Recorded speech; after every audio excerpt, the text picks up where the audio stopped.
everyone, welcome back to Stamp with Anna. Today I have the third and final hot chocolate packet holder that I've been doing all week, and this one I decided to go a little different direction. I didn't use typical Christmas colors. I decided to go with the new powder pink and white and do snowflakes on it. This is really cute. I really like this one.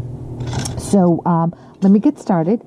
And what we're doing with this one is we have a piece of powder pink. This is 4 1/4 by 10. So I cut an inch off of it because the paper is 8 1/2 by 11. So I went 4 1/4 by 10. See, so I cut 1 inch off of it.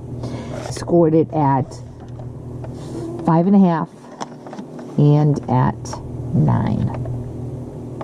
Okay, so again, scored at 5 1/2 and at 9. And I'm going to fold this. This is the 5 1/2 goes along the back. I'm going to take this flap and fold it down.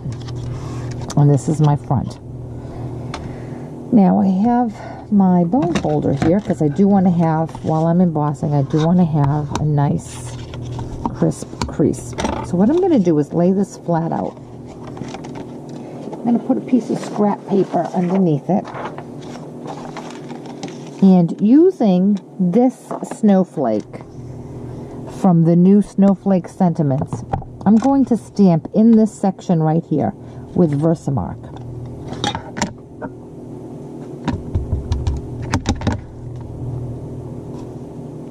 Okay, just randomly stamping my snowflakes. I'm going to try not to get them past this line.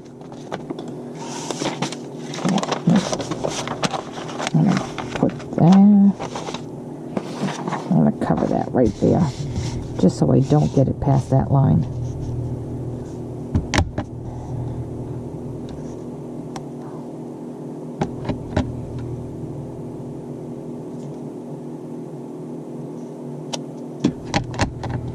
And it is a little difficult to see because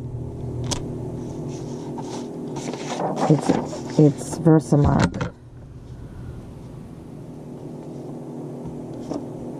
Okay. So now I'm going to sprinkle that with my white embossing powder.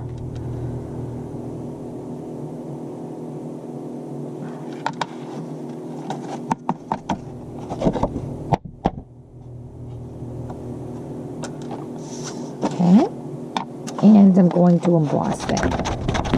Now I'm not going to emboss the whole thing on camera because that would just be mean to have you sit and watch. So I'm going to get it started and then I'll go off camera and come back. The white really is a nice embossing powder. It pops no matter what color you have underneath it. Like this is a very soft pastel-y pink and the white really just pops. See how nice that pops?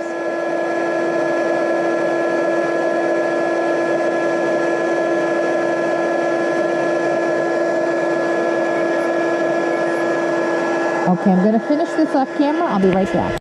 Okay, I'm all done embossing. And there's my card. So what I'm going to do now is I'm going to come in with some white satin ribbon. This is 5/8 inch. And I'm going to just tie a knot. This is 5/8 inch. And this piece here is 1 inch. So it is a small little border. And I might have cut this just a bit too small. It is a small little border that you're tying your knot in. So we want to make sure that it doesn't move. So how we're going to do that is after we decide where we want it, we trim the tails.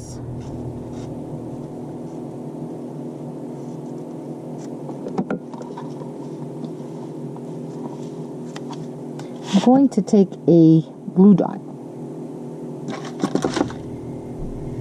and put it right underneath the knot there.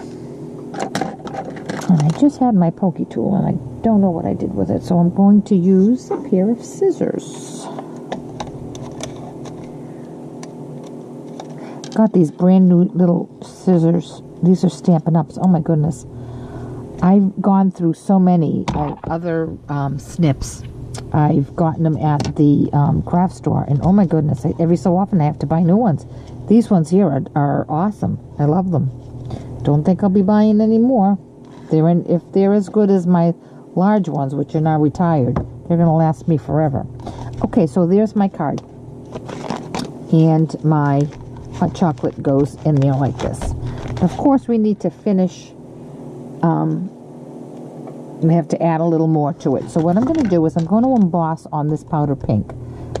And I'm going to emboss my sentiment, which says, wishing you a season of joy, a season of cheer, but most of all, a wonderful year.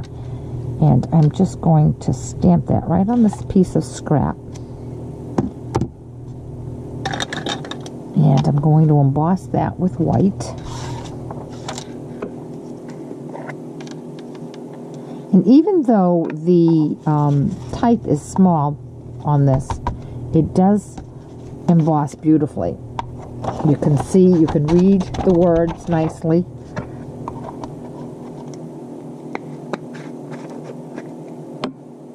And this should go quickly because my embossing gun is already heated up. Whoops.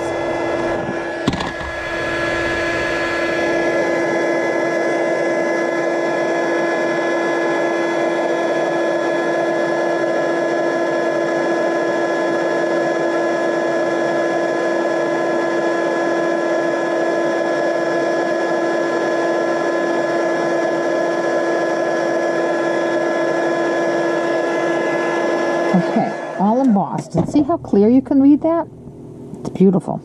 Now, I'm going to do some die cutting. I'm going to die cut this one out with the Stitched Shapes framelit.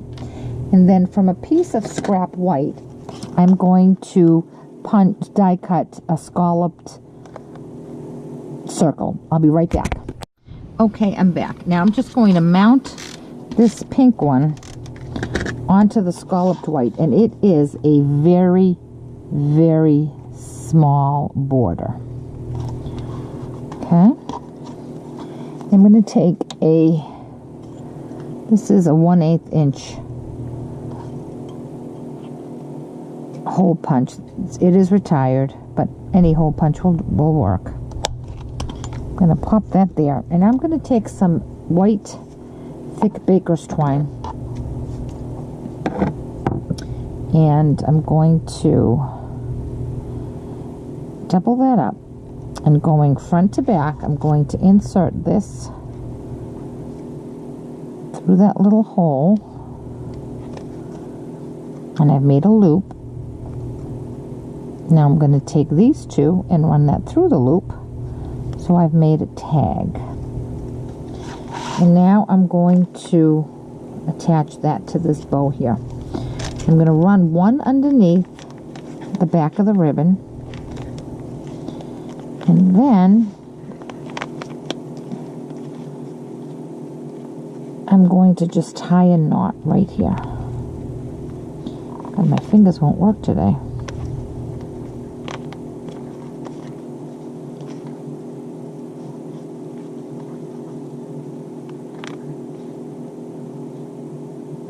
Oh, whoops, I should have stamped on the back of that first.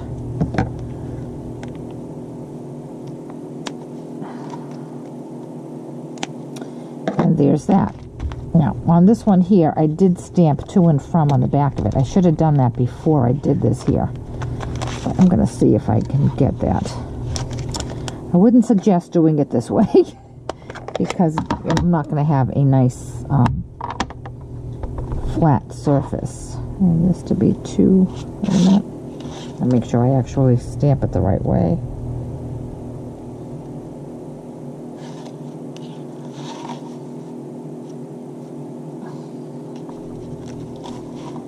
Alright, let's hope, keep my fingers crossed that I get a good stamp. Well, it's alright.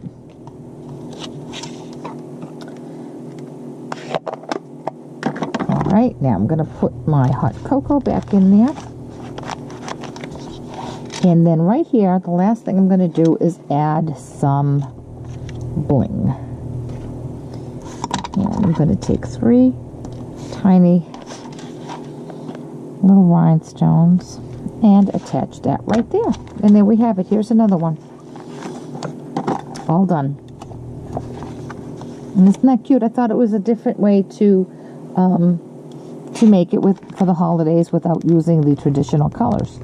So I hope you've enjoyed these hot chocolate treat holders. And if you have any questions about the projects or the products I've used, certainly contact me through www.stampwithanna.blogspot.com. And remember, this is a great economical way to give small little tokens to so many people at Christmas time or the holidays. Thanks so much. I'll catch you back here next week. Bye-bye.